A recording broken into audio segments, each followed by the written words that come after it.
चलिए, तो अब हम लोग इसी मॉडल पेपर का खंड का जो कि जीव विज्ञान के ऊपर आधारित है उसको डिस्कस कर लेते हैं। ठीक है, इससे पहले अभी हमने रसायन विज्ञान वाले खंड का खंड खा का डिस्कशन किया है। तो चलिए पहला प्रश्न मैं पढ़ता हूँ।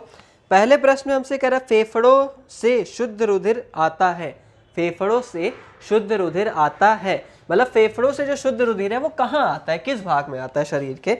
चार ऑप्शन आपको दे रखे हैं, बाएं अलिंद में, दूसरा दे रखा है दाएं अलिंद में, तीसरा दे रखा है बाएं निलय में और चौथा दे रखा है दाएं निलय में। आगे बात समझ में। तो देखिए इस क्वेश्चन को अगर आप करना है ना तो मैं आपको जरा मानव हृदय जो है ना उसका एक छोटा सा रफ स्ट्रक्चर ऐसे ही बना के दिखा देता हूँ। मानव हृदय में देखिए 4 चैम्बर्स होते हैं। ये वाला जो भाग होता है इसको हम लोग क्या बोलते हैं, दाया अलिंद बोलते हैं। ठीक है, इस भाग का नाम क्या होता है, दाया अलिंद। और अलिंद के जस्ट नीचे यहाँ पे क्या होते हैं, निलय होते हैं। ठीक है, तो ये कौन सा निलय होगा, दाया निलय, और ये होगा दाया अलिंद। मेरे ख्याल से बात आ रही होगी आपको समझ में। इसी तरह से ये ऊपरी भाग है तो ये बाया अलिंद होगा और इसके नीचे कौन होगा, बाया निलय। ठीक, अब देखिए शरीर से ना जो अशुद्ध रक्त होता है, अशुद्ध रक्त मतलब कैसे, जैसे भोजन के पाचन के बाद में, श्वसन क्रिया के बाद में जो जैव रासायनिक अभिक्रियाएं होती है शरीर में, उनसे जो आपके प्रोडक्ट्स बनते हैं तो उनमें से कुछ तो काम के होते हैं लेकिन जो बाकी बचते हैं ना वो वेस्ट होते हैं, वो बेकार होते हैं। तो उनको शरीर से बाहर निकालने के लिए क्या होता है कि कुछ तो ब्लड में मिक्स हो जाते हैं, जैसे कार्बन डाइऑक्साइड वगैरह जो बनती है वो रक्त में घुल के बाहर हो जाती है शरीर से, और कुछ होते हैं तो उनको किडनी के द्वारा और सारे हार्मोन्स वगैरह की हेल्प से शरीर से बाहर निकाल दिया जाता है। ठीक है, तो अशुद्ध रक्त का मतलब वही है कि वो रक्त जिसमें कि कार्बन डाइऑक्साइड घुली हुई होती है। ठीक है, तो अशुद्ध रक्त जो होता है ना वो देखिए कहाँ पे आता है, सब सर्वप्रथम दाएं अलिंद में। ठीक है, दाएं अलिंद के बाद अब क्या होता है कि वो रक्त जो है दाएं निलय में प्रवेश करता है, जहाँ से फुफ्फुसीय धमनी के द्वारा वो फेफड़ों को पहुँचा दिया जाता है। अब फेफड़े क्या करते हैं, उसमें से कार्बन डाइऑक्साइड ले लेते हैं, उसमें ऑक्सीजन मिला देते हैं, और ऑक्सीजन को मिलाने के बाद ये फुफ्फुसीय शिरा के द्वारा कहाँ पे आके प्रवेश करता है, हाँ बाएं अलिंद में प्रवेश करता है। तो देखिए फेफड़े से जो शुद्ध रक्त है वो कहाँ पे आया, बाएं निलय में आया। ठीक है ना, तो बायां निलय, बायां निलय यहाँ पे आपका जो ऑप्शन है वो क्या हो जाएगा, सही हो जाएगा। अब बाएं निलय के बाद ये रक्त देखिए आपका बाएं अलिंद में, मैंने उल्टा थोड़ा सा बता दिया आपको, फेफड़ों से जो शुद्ध रक्त आया वो कहाँ पे आया, बाएं अलिंद में आया, क्योंकि ऊपर का हिस्सा क्या होता है, अलिंद होता है। ठीक है, और अलिंद के बाद वो आता है कहाँ, बाएं निलय में, जहां से फिर वो महाधमनी के द्वारा पूरे शरीर में पंप कर दिया जाता है, भेज दिया जाता है। तो 1 नंबर का ये उत्तर आपका यहाँ पे हो जाएगा कौन सा, बाएं अलिंद में। फेफड़ों से शुद्ध रुधिर कहाँ आता है, बाएं अलिंद में, सही होगा। ठीक है, चलिए छोटा सा ये क्वेश्चन था, मेमोरी बेस्ड था, याद होगा तो आप कर ले जाएंगे, अदरवाइज फिर तो आगे बढ़ना ही रहता है। सही है ना। चलिए अगला क्वेश्चन कह रहा है हमसे यकृत। ठीक है, अच्छा यकृत वकृत बोल के ना खूब कंफ्यूज किया जाता है। हिंदी में जो लोग बायो वगैरह पढ़ते हैं वो इसमें खूब कंफ्यूज रहते हैं, ये यकृत वकृत क्या बोल रहा है। अभी यही इंग्लिश का कोई बच्चा होता है तो उसको एक बार में लिवर बोल देंगे तो आ जाएगा समझ में कि हाँ अरे ये वही वाला लिवर है जो सब चिल्लाते हैं कि ज़्यादा दारू पियोगे तो खराब हो जाएगा। हाँ ठीक है, तो यकृत मतलब क्या होता है, लिवर होता है। तो आपसे कह रहा है कि यकृत संश्लेषित करता है। संश्लेषण का मतलब क्या है ना कि वो क्या चीज़ उत्पन्न करता है, क्या चीज़ का निर्माण करता है। ठीक है, तो नीचे आपको 4 ऑप्शन दे रखे हैं। शर्करा, देखिए शर्करा ना शरीर का कोई भी भाग निर्मित नहीं करता, शर्करा का निर्माण शरीर के किसी भाग में भी नहीं होता। शर्करा हमको अलग से भोजन में ग्रहण करनी पड़ती है, जैसे जो हम आलू खाते हैं, चावल वगैरह जो हम कंज्यूम करते हैं अपने फूड में, भोजन में, इन सब से हमको शर्कराएं, ठीक है, जैसे ग्लूकोज, कार्बोहाइड्रेट वगैरह, हाँ ये सारी चीज़ें हमको इनसे मिल जाती है। ठीक है, तो शर्करा का निर्माण शरीर में कहीं नहीं होता, तो लिवर कैसे बनाएगा, मतलब ये गलत है। दूसरा देखिए ऑप्शन जो आपका, मतलब ए तो देखिए यहाँ से आपका गलत हो गया। बी वाला जो आपका ऑप्शन है उसमें हमसे क्या कह रहा है, रुधिर। अब भैया लिवर अगर रुधिर बनाने लगता है, यानी रक्त, रुधिर का मतलब क्या, रक्त, तब तो खून उन चढ़वाने की जरूरत ही ना पड़ती किसी को। जिनको कमी हुई पड़ती है वो लोग अपने लीवर से ही काम चला लेते हैं सबका। ठीक है, लेकिन आप सबने देखा ही होगा कि अब किसी को अगर बाय द वे ब्लड की कमी वगैरह हो जाती है तो उसको डॉक्टर बोलता है भैया अरेंज करके ले आओ कहीं से, ब्लड बैंक वगैरह से। तो मतलब ये है कि रुधिर जो है उसका निर्माण भी यकृत नहीं करता। हालांकि रुधिर कणिकाएं जैसे आरबीसी, हीमोग्लोबिन वगैरह, हाँ इन सब का निर्माण होता है शरीर में, लेकिन अब पूरा रुधिर ही कह दीजिए तो उसका निर्माण जो है यकृत के द्वारा नहीं होता। आई ना बात समझ में? मतलब रुधिर यानी ऑप्शन बी भी जो आपका वो क्या होगा, गलत। सी ऑप्शन पे आते हैं। सी वाला ऑप्शन कह रहा है यूरिया, ठीक है। सी ऑप्शन क्या कह रहा है, यूरिया। तो देखिए यूरिया का जो निर्माण है ना वो यकृत करता नहीं है, लेकिन इसके निर्माण में सहायता करवाता है, ठीक है। और इस प्रश्न में भी ना आपसे वो यही जानना चाह रहा है कि यकृत संश्लेषित करता है। संश्लेषण का मतलब ये कि इसके द्वारा क्या क्या चीजें निर्मित की जा सकती है, तो उनमें से एक है यूरिया, और यूरिया ही आपका सही ऑप्शन होगा, ठीक है। जैसे शरीर में क्या होता है, जो नाइट्रोजन रूपी वर्ज्य पदार्थ होते हैं, वेस्ट मटेरियल्स होते हैं ना, उनमें से कुछ का जो आपका उत्सर्जन है वो लिवर के द्वारा, लिवर की सहायता से भी होता है। जैसे जो मूत्र में जो यूरिया उपस्थित होता है उसका निर्माण में लिवर भी सहायता करता है, यकृत भी मदद करता है, ठीक है। तो ऑप्शन सी यूरिया जो है ना हमारा यहाँ से वो सही होगा। और ऑप्शन डी हमसे कह रहा है प्रोटीन। तो भैया आपको तो पता ही है कि प्रोटीन वगैरह हमको अलग से लेना पड़ता है, डाइट में खाना पड़ता है, इसका निर्माण नहीं होता, ठीक है, शरीर में। तो प्रोटीन जो है आपका वो भी कैसा हो जाएगा, गलत। तो ऑप्शन सी यहाँ से आपका यूरिया जो है वो सही है, ठीक है। 1 नंबर यहाँ से आपका और पक्का हो जाएगा, ठीक। चलिए अब आगे बढ़ते हैं। अगला प्रश्न जो है इसमें हमसे कह रहा है द्विनिषेचन क्रिया में त्रिक संलयन के पश्चात बनने वाले ऊतक का नाम है, ठीक है। तो देखिए ये जो आपका क्वेश्चन है ना, ये बेस्ड है, समझ लीजिए ऐसा कह सकते हैं जनरल नॉलेज जैसा क्वेश्चन, की मतलब याद है तो हो जाएगा, अदरवाइज नहीं हो पाएगा। तो इसमें बहुत ज़्यादा एक्सप्लेनेशन आपको नहीं दी जा सकती। द्विनिषेचन क्रिया में आप ध्यान रखिए, द्विनिषेचन क्रिया किसमें, हाँ ये पौधों फूलों वगैरह में होती है। तो द्विनिषेचन की क्रिया में त्रिक संलयन जब हो जाता है ना, तो उसके पश्चात जो ऊतक बनता है उसका नाम होता है भ्रूणपोष। तो भ्रूणपोष यहाँ पे आपको ऑप्शन ए में जो दे रखा है, क्या चीज़, भ्रूणपोष, ठीक है, ये सही होगा। यहाँ से भ्रूणपोष का निर्माण हो जाता है त्रिक संलयन की क्रिया के पश्चात द्विनिषेचन में। अब कंफ्यूज करने के लिए देखिए आपको बी ऑप्शन में भ्रूण भी दे रखा है। अब मान लीजिए किसी बच्चे को भ्रूण याद आ रहा हो, भ्रूणपोष ना याद आ रहा हो, तो वो तो इसी पे टिक लगा के आ जाएगा बेचारा, और वहीं पे काम खत्म उसका। फिर वो आएगा कहेगा अरे 1 नंबर मेरा कहाँ कम हो गया ऐसे, ठीक। तो भ्रूणपोष सही होगा, भ्रूण गलत होगा, इसका निर्माण पहले ही हो जाता है, ठीक है। बाकी 2 ऑप्शन भी कह रहे सी मूलांकुर, तो मूलांकुर का भी निर्माण इसमें नहीं होता त्रिक संलयन के पश्चात। और फिर कह रहा है इनमें से कोई नहीं, तो ये हो ही नहीं सकता क्योंकि भ्रूणपोष तो है ही है, ठीक है। तो ये आपका क्वेश्चन 1 नंबर का और यहाँ से तैयार हो जाएगा। अब अगला देखिए क्या कह रहा है, प्रश्न संख्या 10 में का वाला प्रश्न है जल संग्रहण से आप क्या समझते हैं, ठीक है। 2 नंबर का ये एक प्रश्न है कि जल संग्रहण से आप क्या समझते हैं, ठीक। अब देखिए ये प्रश्न जो होते हैं ना, ये होते बड़े अच्छे प्रकार के प्रश्न है। मतलब देखने में तो बड़ा सिंपल लग रहा होगा, अरे जल संग्रहण यानी जल को इकट्ठा करना, इससे क्या समझते हैं, हमसे यही सारी बातें पूछ रहा है। लेकिन अब देखिए इसमें क्या है, 1 सेकेंड में जरा चेक कर लूँ, हाँ ठीक है, ओके फाइन। तो देखिए जल संग्रहण में क्या होता है, जल संग्रहण मतलब जल को इकट्ठा करना। अब आपको पता ही होगा कि देखिए जल जो है वो मानव जीवन के लिए, इस संपूर्ण धरती के लिए बहुत ही ज़्यादा जरूरी है। हमारा मानव शरीर जो कि स्वयं 70% जल का बना होता है, तो इसका मतलब जल जो है ना सभी जीवों के लिए बहुत ही एक जरूरी सी चीज़ है। तो जल को इकट्ठा करना, इससे समझने का मतलब क्या है, अब देखिए अगर हम जल को इकट्ठा करते हैं तो ये हमारे लिए कई रूपों में काम आ सकता है। जैसे एक तो हम पीने के लिए पेयजल के रूप में भी इसका उपयोग कर सकते हैं। जैसे आपने देखा होगा आजकल जो शहरों में बिल्डिंग, तो देखिए आपने देखा होगा कि जो बड़ी बड़ी बिल्डिंगें वगैरह बनती हैं शहरों में, तो बिल्डिंगें बनाने से पहले उनके नक्शे वगैरह जो होते हैं उनको पास करवाना पड़ता है गवर्नमेंट से। और आजकल जो है ना उन नक्शों में एक चीज़ कंपलसरी कर दी गई है कि आपको रेन वाटर हार्वेस्टिंग प्रोजेक्ट जो है ना उसको जरूर फॉलो करना होता है बिल्डिंग बनाते टाइम, यानी कि वर्षा जल संग्रहण, ठीक है, ये आपको ना व्यवस्था करवानी ही पड़ेगी आपकी बिल्डिंग में, तभी आपका नक्शा वगैरह जो है वो पास किया जाता है, आगे जो भी अधिकारी उसको पास करता है। वर्षा जल संग्रहण मतलब ना कि आपको बिल्डिंग की छत पे कुछ ऐसी व्यवस्था करवानी होगी कि जो बारिश का पानी है वो संग्रहित हो, और संग्रहित होके वो भूमिगत जल यानी जमीन के अंदर उसको ट्रांसफर किया जा सके, जिससे कि वर्षा जल की बर्बादी ना हो और जमीन का जो जल स्तर है वो भी बना रहे, ठीक है ना। तो इस तरह से ये एक मतलब तरीका है वर्षा जल को संग्रहित करने का, जल संग्रहण का। अब देखिए इसके फायदे क्या होते हैं कि भूमिगत जल का एक तो लेवल बना रहता है।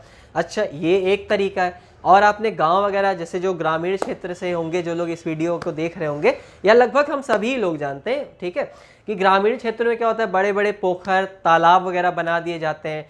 उनमें क्या होता है, वर्षा जल का संग्रहण किया जाता है, जिसको बाद में कृषि वगैरह के लिए, सिंचाई वगैरह के लिए उपयोग किया जाता है। समझ में आ गई ना बात। और भी कई तरीकों से लोग इसका उपयोग करते हैं गाँव में।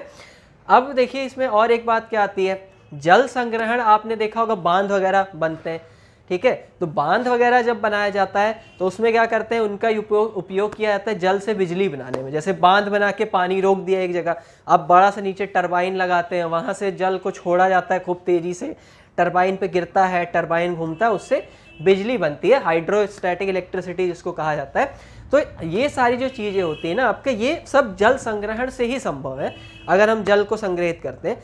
मतलब जल को अगर हम संग्रहित कर ले जाते हैं तो ये हमारे लिए पेयजल के रूप में, ऊर्जा स्रोत के रूप में, और इसी के साथ साथ में कृषि सिंचाई वगैरह के भी काम में आ सकता है। तो इस तरह से कई रूपों में हमारे लाभकर होगा, ठीक है ना। समझ में आ गई बात। तो जल संग्रहण से आप क्या समझते हैं, तो इतनी सारी चीज़ें आप जो समझ गए उसमें से आपको 1 से 2 पॉइंट यहाँ पे इस क्वेश्चन के आंसर में लिखने होंगे। 2 नंबर आपको इस क्वेश्चन के लिए दे दिए जाएंगे।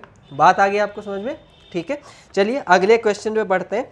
अगले क्वेश्चन में हमसे पूछ रहे हैं आनुवांशिकता क्या है, इसके जनक कौन है, ठीक है।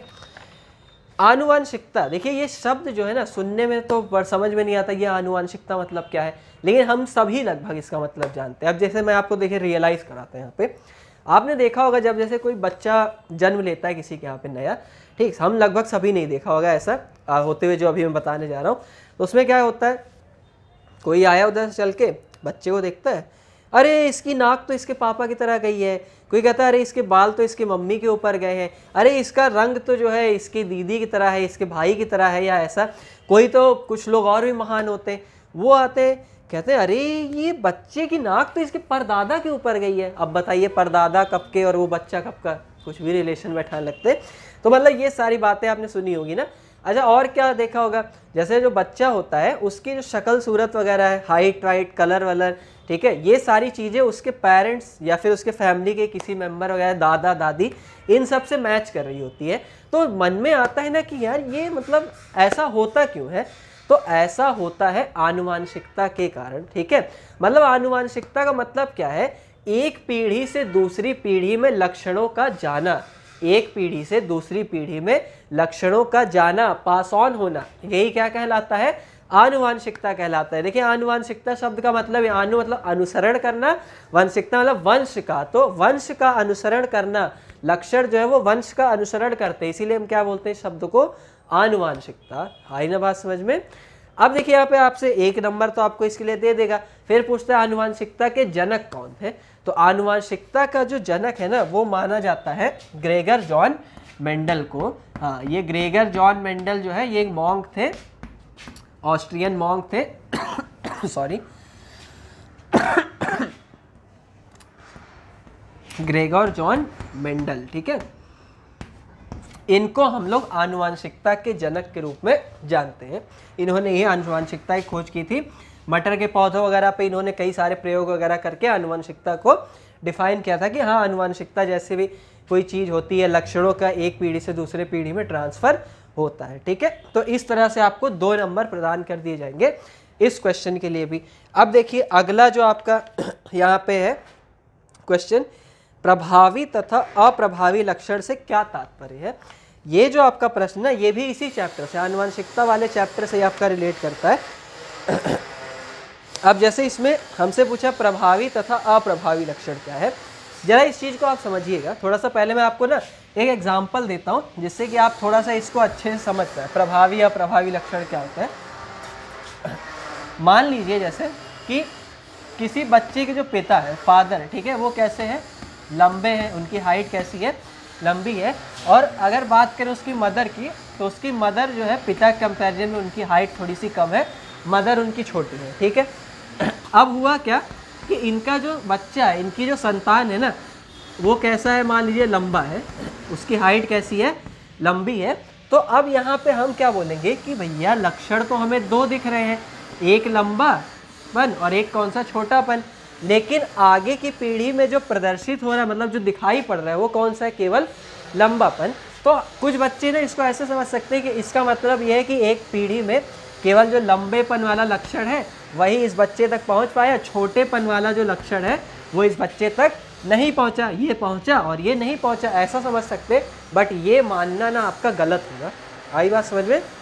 देखिए, जो दोनों ही लक्षण है, लंबापन और छोटापन, ये दोनों ही लक्षण इस बच्चे तक पहुंचे हैं, लेकिन अब हुआ ये है कि इनमें से ना जो ज़्यादा इफेक्टिव है, जो प्रभावी है, केवल वही हमें दिखाई पड़ता है, मतलब उस बच्चे में वही लक्षण प्रदर्शित होता है।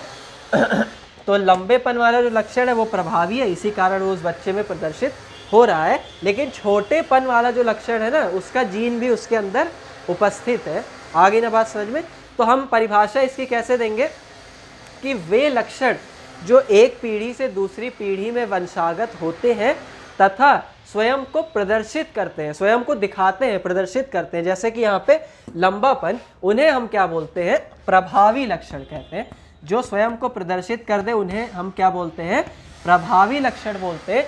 जबकि वे लक्षण जो पीढ़ी में वंशागत तो होते हैं लेकिन स्वयं को केवल तभी प्रदर्शित कर पाते हैं जबकि प्रभावी वाला लक्षण वहाँ पे उपस्थित ना हो। जैसे मान लीजिए कि किसी बच्चे के अंदर, जैसे इन्हीं माता पिता की कई संतानें हैं, तो उसमें सभी तो एक हाइट के होते नहीं है। और जैसे मान लीजिए कोई बच्चा हाइट में छोटा हो गया, ठीक है, तो छोटे वाले बच्चे में क्या हुआ होगा ना कि उसके अंदर केवल जो जीन पहुंचे होंगे वो दोनों इसी लक्षण के रहे होंगे, किसके, छोटेपन के रहे होंगे। तो मतलब जब प्रभावी लक्षण उपस्थित नहीं होगा तभी जाके ये लक्षण अपने आप को प्रदर्शित कर पाते हैं। तो इन्हें हम लोग क्या बोलते हैं, अप्रभावी लक्षण बोलते हैं। इन्हें हम लोग क्या बोलते हैं, अप्रभावी। मतलब ये केवल अपने आप को तभी प्रदर्शित कर सकते हैं जबकि प्रभावी लक्षण उपस्थित ना हो। तो वे लक्षण जो एक पीढ़ी से दूसरी पीढ़ी में जाने पर स्वयं को प्रदर्शित करें, ठीक है, इनको फर्क नहीं पड़ता कि ये उपस्थित है कि नहीं है,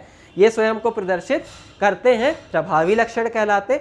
तथा वे लक्षण जो स्वयं को केवल तभी प्रदर्शित करते हैं जब प्रभावी लक्षण अनुपस्थित हो, तो उन्हें हम क्या बोलते हैं, अप्रभावी लक्षण कहते हैं। बात आ रही होगी आपको समझ में, सही है ना? अब जैसे देखिए आपने पुरानी हिंदी मूवीज वगैरह देखी होंगी, तो उसमें क्या होता था कि एक सुपर विलन होता था। सुपर विलन का मतलब एक बड़ा गुंडा, जैसे ज़्यादातर अमरीश पुरी जी अपने, तो अमरीश पुरी जी एकदम हमेशा विलन वाला कैरेक्टर, मोगैम्बो खुश हुआ एकदम, ठीक है। अब जैसे मिस्टर इंडिया का आप एग्जाम्पल ले लीजिए, तो इसमें होते थे एक मोगैम्बो यानी अमरीश पुरी साहब, और नीचे उनका असिस्टेंट, वो डाका वगैरह नाम होता था, डागा वगैरह इस टाइप के नाम होते थे। तो ये एक डागा वो। अब उसमें क्या होता था कि जब मोगैम्बो की सभा लगती थी तो उसमें केवल आवाज़ किसकी आती थी, मोगैम्बो की। मतलब जिसको भी ऑर्डर देना है, जिसको भी हुक्म देना है, वो कौन देगा, मोगैम्बो देगा। उसके अलावा किसी की हिम्मत नहीं कि कोई चूचा कुछ भी वहाँ पे कर दे, ठीक। तो मतलब मोगैम्बो, अमरीश पुरी साहब जो है ना, वो प्रभावी लक्षण है। वो कौन है, प्रभावी लक्षण। उनके रहते किसी की हिम्मत नहीं कि कोई दूसरा ऑर्डर दे दे, अपने आप को प्रदर्शित कर दे, ठीक। तो वो क्या है, प्रभावी लक्षण। लेकिन जब मोगैम्बो का होता है छुट्टी पे अपने घर में खाना पीना खा रहा होता है, तो अब डागा इज द डॉन, ये जाके ओए ये काम कर, वो काम कर, इसको पीट के आ जा, उसको पीट के आ जा, इस टाइप की हरकतें शुरू हो जाती हैं। मतलब इनकी एब्सेंस में डागा भाई साहब अपने आप को रिप्रेजेंट करने लगते हैं। तो डागा इज अप्रभावी लक्षण। आई ना बात समझ में? हाँ, तो मतलब अप्रभावी मतलब क्या, ये अपने आप को केवल तब भौकाल अपना बना रहा है जब मोगैम्बो वहाँ उपस्थित नहीं है, अमरीश पुरी उपस्थित नहीं है। अगर वो आ गया ना तो वही अपना भौकाल जमाएगा, ठीक। तो अब मेरे ख्याल से आपको प्रभावी अप्रभावी का जो खेल है वो थोड़ा समझ में आ गया होगा ज़्यादा अच्छे तरीके से। ओके, चलिए आगे अगर हम लोग बात करें तो ये भी एक प्रश्न आपका 2 नंबर का यहाँ से तैयार हो जाएगा। सॉरी, अगला जो आपका प्रश्न है उसमें हमसे कह रहे हैं मानव शरीर में उपस्थित सबसे बड़ी ग्रंथि का नाम बताते हुए इसके कार्यों का उल्लेख कीजिए। तो ये क्वेश्चन अभी अभी देखिए, जैसे मैंने आपको इसके पहले बताया था, मानव शरीर की ना जो सबसे बड़ी ग्रंथि होती है उसका नाम होता है लीवर, यकृत, ठीक है। और इसके कार्यों का उल्लेख, तो इसके कार्य मैंने आपको बताए थे, ये भोजन के पाचन में सहायता करता है। जैसे यकृत जो होता है ये क्या करता है, ये भोजन में पित्त रस को मिलाता है। ये भोजन में किसका श्रावण करवाता है, पित्त रस का, यकृत की सहायता से, ठीक है। तो पहला इसका कार्य क्या हो गया कि ये भोजन के पाचन में सहायता करता है, जैसे पित्त रस वगैरह उसमें मिलाता है इस तरह से, ठीक है, पित्त रस वगैरह मिला के। जैसे लीवर जो होता है आपका यकृत, उसमें पित्त की थैली होती है, ठीक है, क्या होती है, पित्ताशय बोला जाता है उसको, पित्त की थैली कॉमन भाषा में उसे हम कहते हैं। हाँ, तो उस पित्त की थैली में पित्त बनता है जो कि भोजन की अम्लीयता को दूर करता है। जो हाइड्रोक्लोरिक एसिड होता है पेट में, उसके मिलने की वजह से जो भोजन आपका अम्लीय हो जाता है, तो ये उस खट्टेपन को, अम्लीयता को दूर करता है भोजन की, ठीक। तो एक कार्य क्या हो गया, भोजन के पाचन में सहायता करना, और दूसरा कार्य क्या होता है कि लिवर उत्सर्जन में भी सहायता करता है। ये तो अभी अभी मैंने आपको ऊपर बताया था ना कि लिवर जो होता है एक उत्सर्जी अंग की तरह भी कार्य करता है। जैसे ये यूरिया का संश्लेषण करता है, यूरिया का निर्माण करके ये जो है उत्सर्जन में भी सहायता करता है। तो ये लीवर के आपके दो कार्य हो गए। तो इस तरह से 2 नंबर का आपका एक ये भी क्वेश्चन तैयार हो जाएगा, ठीक है। चलिए, इसी में एक अथवा लगा के और क्वेश्चन दिया है। कहने का मतलब है कि जिसको मन करे वो ये वाला कर दे, और जिसको ना मन करे वो दूसरा वाला भी कर सकता है। अब अथवा वाला प्रश्न देखिए क्या है कि किन्हीं 2 नव्यकरणीय ऊर्जा स्रोतों का उल्लेख कीजिए। अब ये नव्यकरणीय ऊर्जा स्रोत क्या है, तो देखिए ऊर्जा के ना प्रकृति में 2 तरह के स्रोत पाए जाते हैं। एक होते हैं आपके नव्यकरणीय ऊर्जा स्रोत, और दूसरे होते हैं अनव्यकरणीय, मतलब कि नॉन रिन्यूएबल जिनको कहा जाता है, ठीक है।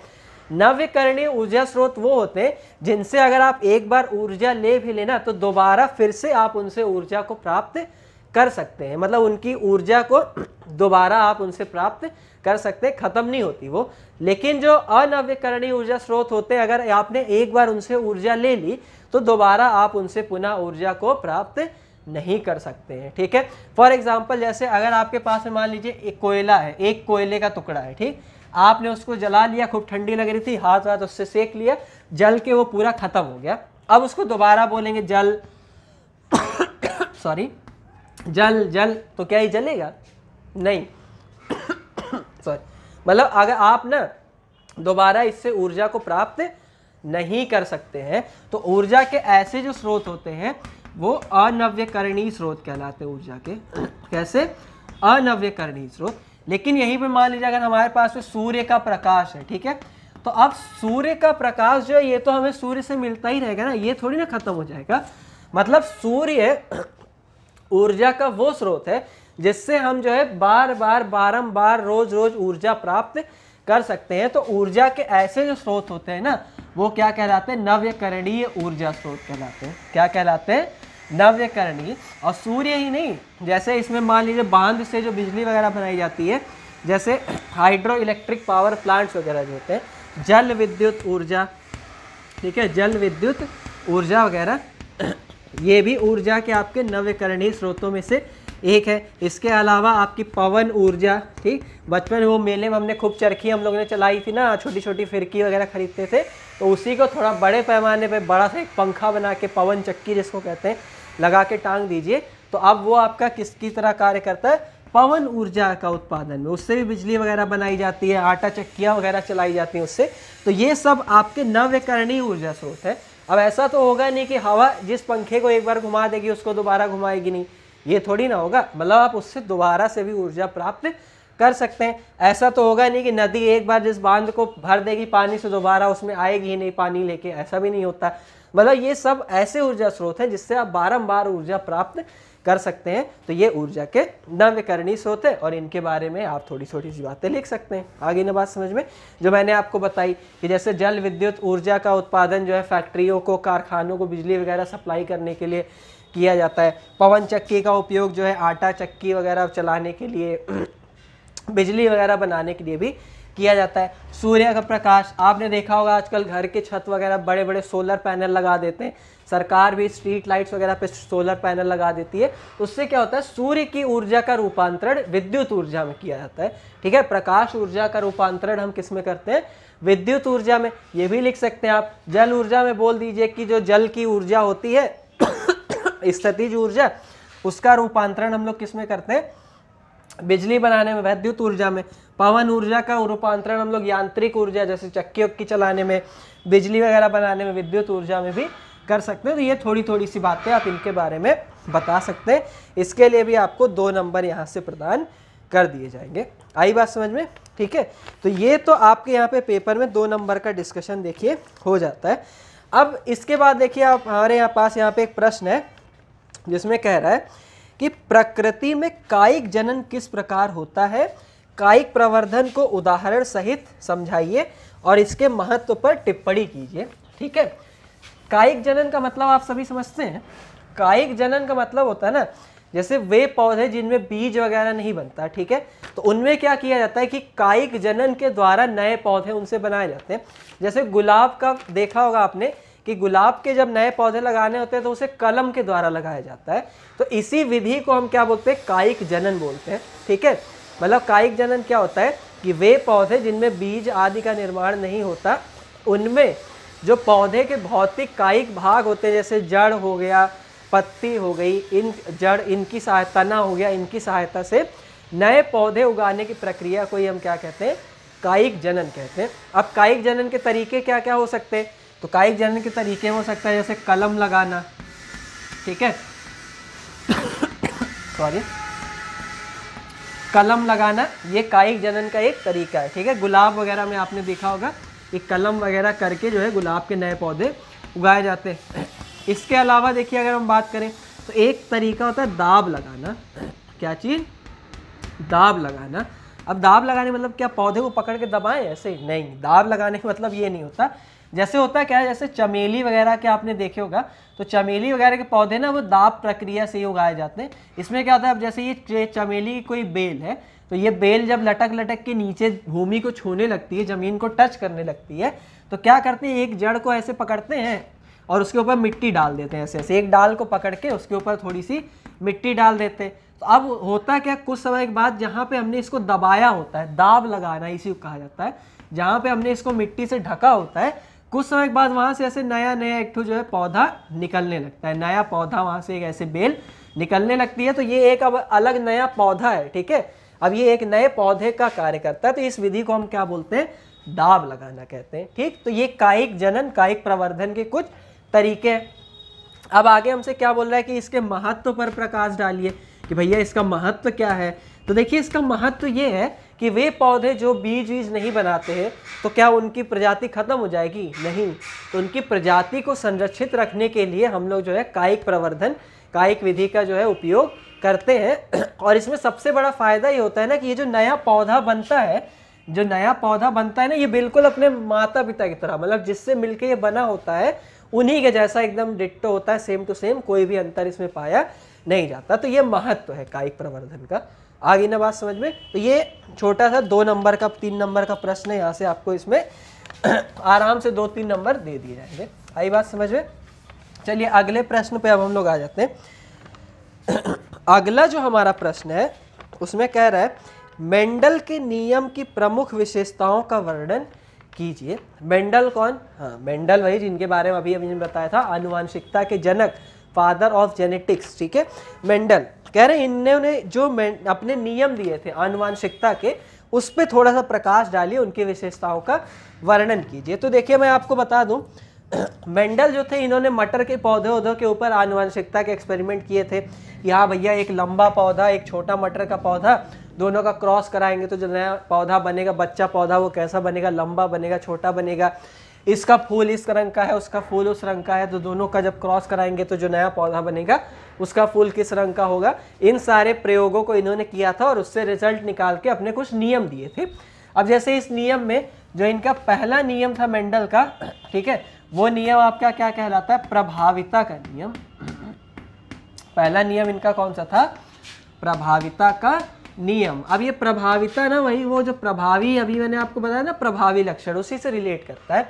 तो इन्होंने क्या बोला सॉरी, अपने प्रभाविता के नियम में कि कोई भी जो नया संतान उत्पन्न होता है, कोई भी जो नया संतान उत्पन्न होता है, उसके अंदर प्रभावी तथा अप्रभावी लक्षण जो उसके माता पिता में रहे होंगे, वो दोनों वंशागत होते हैं।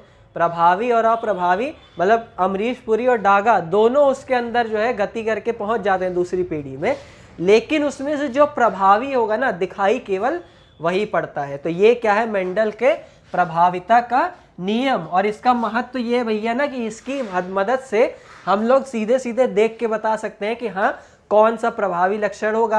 अब जैसे मान लीजिए कि लंबे और छोटे में भैया बच्चा लंबा ही पैदा हो रहा है, तो हम देख के बता देते हैं कि हाँ लंबापन प्रभावी लक्षण है, ठीक है, इस तरह से।